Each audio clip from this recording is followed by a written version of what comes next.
sábado 21 de septiembre se conmemoró un nuevo Día Mundial del Alzheimer. Queremos hablar de esta materia, pero también poniendo énfasis en la importancia del rol de las familias, de aquellas personas cuidadoras y cómo su entorno debe estar ahí presente no solo para apoyar a quien padece de la patología, sino que también a los propios cuidadores y cuidadoras. Para hablar de esto nos acompañan dos profesionales del Servicio de Salud de Talcahuano, la psiquiatra doctora Carolina Álamos, a quien le damos la bienvenida, también el psicólogo y director del Centro de Demencia Queyubún, Cristiana Arriagada, y a una cuidadora, hija también de un paciente con demencia, Cristina Espinosa. ¿Cómo estás? Muy bien, muchas gracias. Gracias por estar acá. Ya queremos conocer, por supuesto, tu testimonio y todo lo que significa esta enfermedad, que no solo afecta a quien es diagnosticado, sino que también a todo su núcleo familiar. Hoy hemos tenido la oportunidad de ver distintas películas, distintas series que van abordando esta temática. Por ejemplo, El Padre, que llevó a Anthony Hopkins a tener también ahí un premio, un Oscar. Hay muchas series en Netflix también que lo incluyen, para de alguna manera ir entendiendo cómo es este proceso, tanto para la persona que es diagnosticada como también para su familia. ¿Cómo se conversa hoy sobre esta enfermedad y qué significa también esta enfermedad, para que nos explique? Mira, el Alzheimer o la demencia, partamos por el concepto de demencia, es una enfermedad neurodegenerativa que afecta a muchas personas, casi más de 200.000 personas en nuestro país, y que la causa en sí no es completamente conocida. Se sabe la fisiopatología, algunos cambios que ocurren a nivel cerebral, pero la causa probablemente es multifactorial y no es del todo dilucidada. Pero sí hay alrededor de un 40% de distintos ámbitos en los que podemos intervenir para prevenir esta enfermedad, especialmente, o sea, en toda la población general, pero especialmente en personas que ya tienen antecedentes de algún familiar con enfermedad de Alzheimer, que a todo esto es un tipo de las demencias y la más común.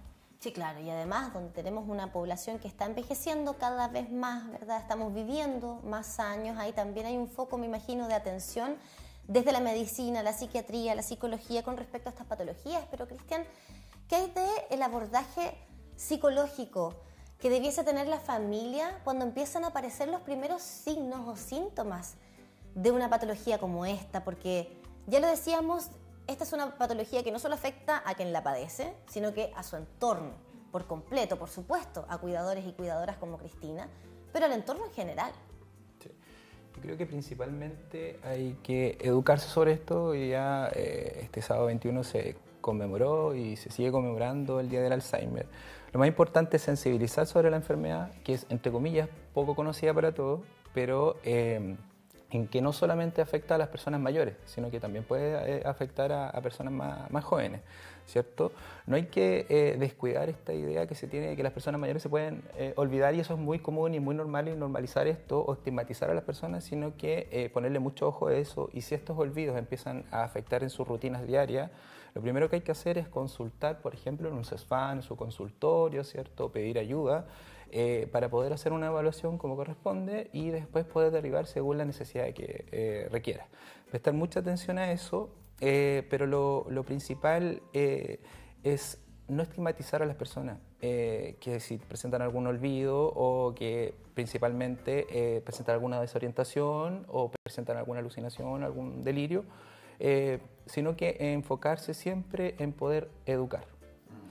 Y eso es lo que estamos haciendo hoy día también. Y Cristina, tu testimonio es fundamental para que nos cuentes también qué sabían como familia sobre esta enfermedad antes del diagnóstico y cómo se fueron enterando finalmente, cómo llegan a tener el diagnóstico de un familiar con Alzheimer. A ver, ¿qué sabíamos de la enfermedad? Lo que sabe todo el mundo. Uno asocia demencia con locura. Entonces, cuando te van diciendo que a lo mejor el diagnóstico puede ir como demencia, la familia es como una bomba, porque tú te imaginas a una persona con una locura y que esto se viene ya. Eso es lo que es lo primero que se le viene a uno en la cabeza. ¿Qué pasa? Pues si mi mamá está bien, sí, se le olvidan un poco las cosas, sí, a veces anda un poco odiosa, a veces está un poco agresiva, o este dolor de cabeza que tiene una colmena dentro de la cabeza todo el día, pero es eso, no, yo no creo que esté loca.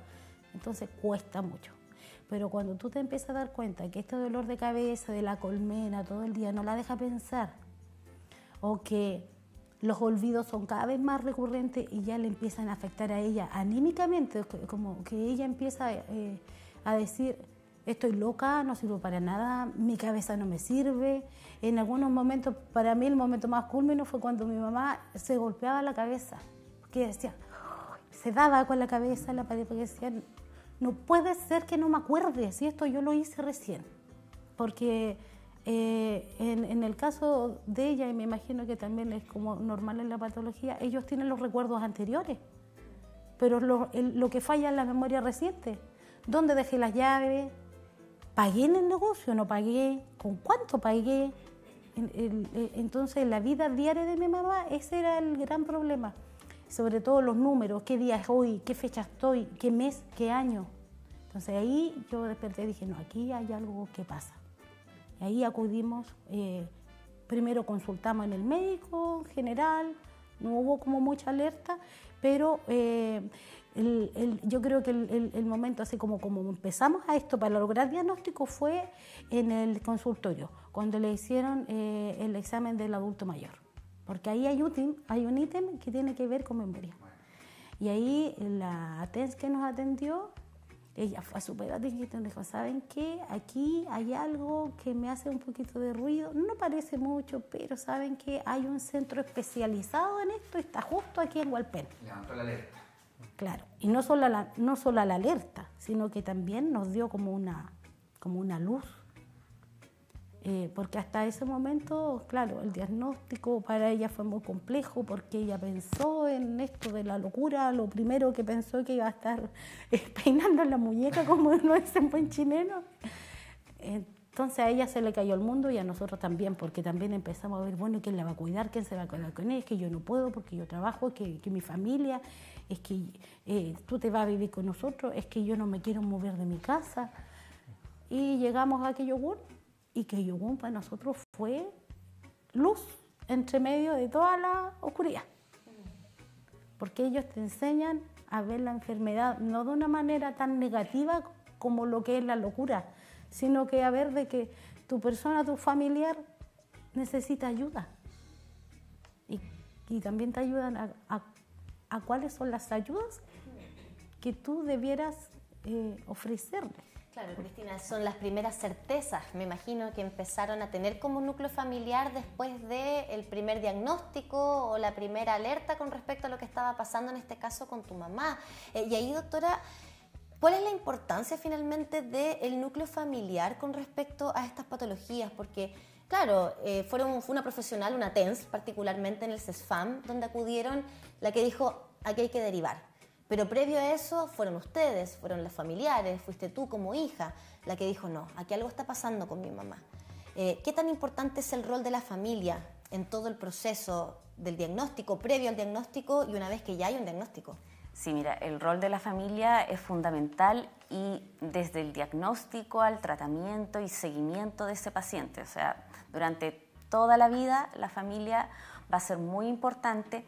Primero, en lo que tiene que ver con tomar conciencia del diagnóstico, no solo del nombre, sino lo que implica esta enfermedad, el pronóstico que tiene, la evolución que va a tener, que en eso sí podemos ir ayudándolos en que del Alzheimer sí, así bien hay algunas áreas muy desconocidas, sí se sabe bien cuál va a ser el pronóstico de la enfermedad, cuál va a ser la evolución, y en eso la familia puede ir anticipando los cuidados.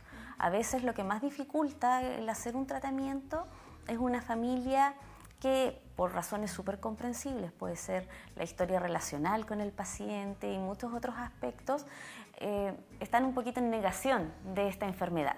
Y eso obviamente dificulta la adherencia a un tratamiento farmacológico y seguir indicaciones no farmacológicas, pero que influyen mucho en los síntomas que va a presentar la persona. ¿Cómo cuáles?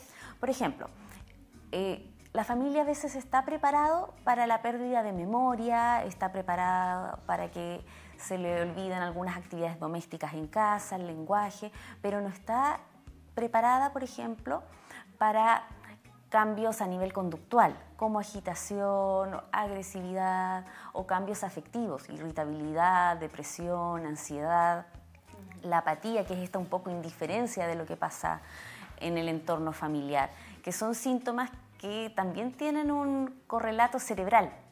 A veces pensamos que el Alzheimer es solo la pérdida de memoria y sí es un síntoma súper importante, pero en el fondo todos nuestros aspectos psicológicos que tienen que ver con nuestro comportamiento y cómo nos conocen las personas, cómo nos vamos nosotros a entender con el entorno, son aspectos que igual están regulados cerebralmente.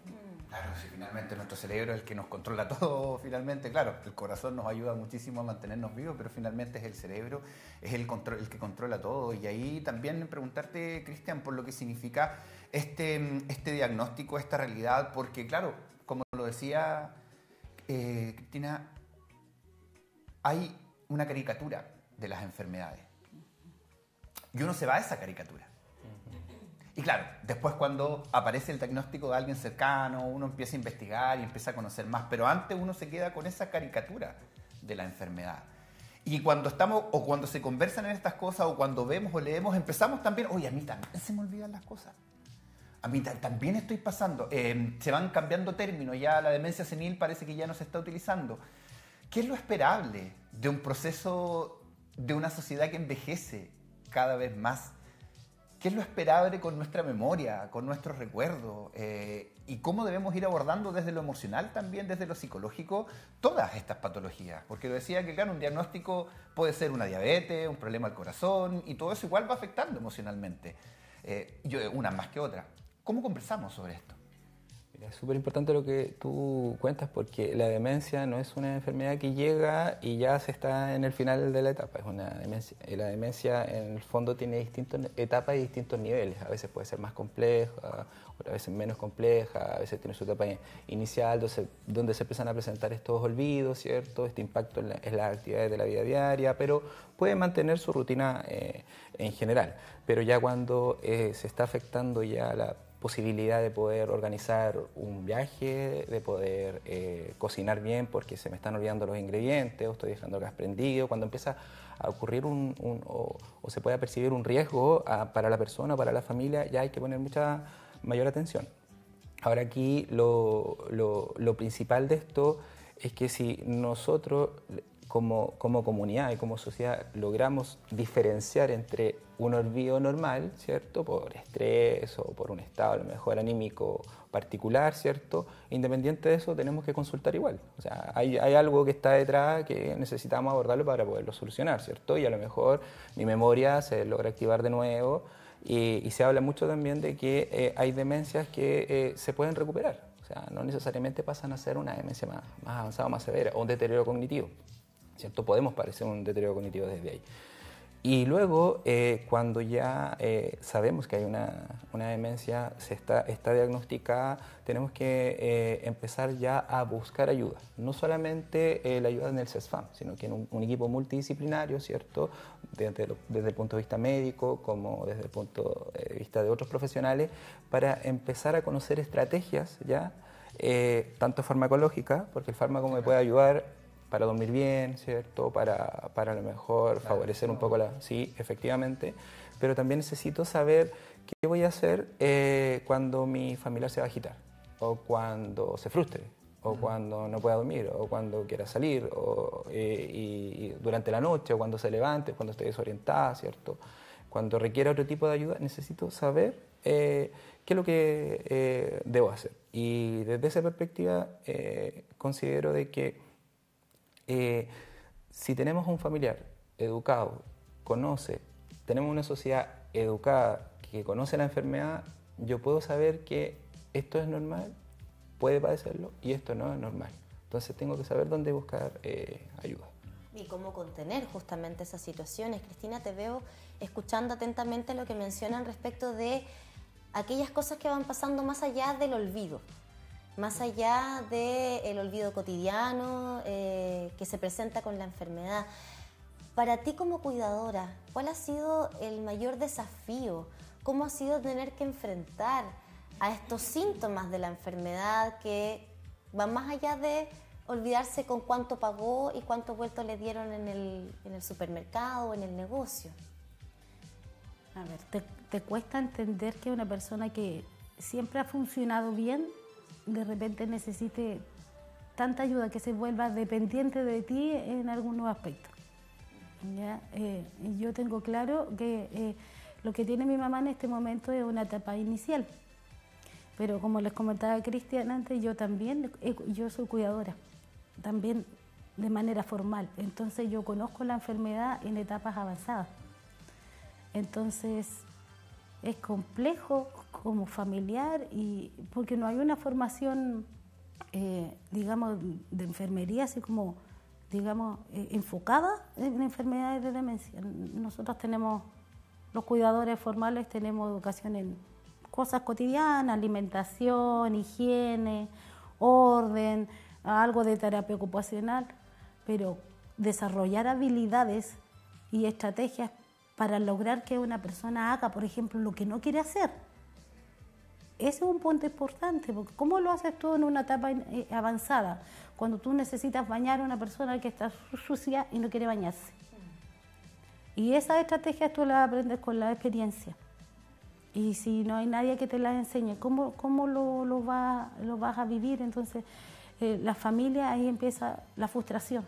Y tú como cuidadora y la familia, además de tu mamá, ¿han recibido algún apoyo psicológico? ¿Consideras que como cuidadora es necesario acudir también al psicólogo, acompañarse con terapia?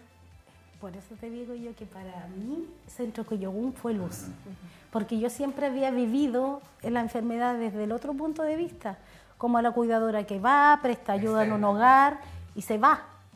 Entonces yo sí había visto el pesar de los familiares, porque ellos también van decayendo, la frustración es muy fuerte, se aíslan junto con el enfermo, porque no sé por qué nosotros como sociedad tenemos esto de que la persona que tiene la misma palabra, como te había dicho, demencia es como encierro, y la persona que la cuida también se encierra, es un aislamiento y terminamos teniendo a dos enfermos.